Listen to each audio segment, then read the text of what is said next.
It depends on the person. I'm not, to be honest, familiar with David Yeah. Sax's local advocacy, but some of them do, I think, a good job. Like there's a group, the sort of, I'll get their name wrong. It's like the Coalition for Effective Governance or something, but Yeah. Misha Chelem and that crew, Yeah. I don't agree with them on literally everything, but I think they're serious. I think they're trying to understand how the system works and where the choke points are and who to work with and how to figure it out. And I think, we'll see where that evolves into, but I think they're doing a good job of that. My point is not to sit here and say this is all too complicated to get involved with. I actually think the point is you should get involved locally.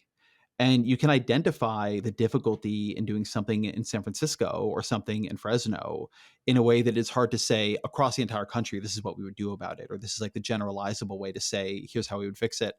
To my thinking, some of what we're doing, me and Derek, with this book and this project more broadly, is I think of it as a lens more than I think of it as a prescription.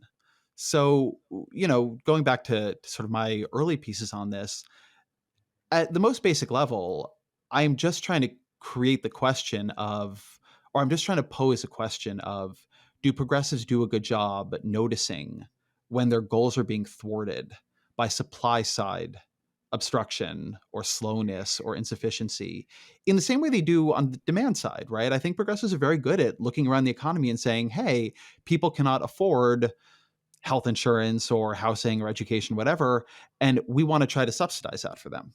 Right? Subsidizing on the demand side in basically any domain you can think of is something progressives do in many, many different ways. I mean, vouchers and, cash transfers and all kinds of different things, right? We do not, I think about production nearly as much, and we do not think about innovation nearly as much. And so some of it is saying, like, here's a lens, and here are some examples that then, having that example in your head, maybe you see a similar example in the city you live in, or in the industry you're in, or nationally, or whatever it might be.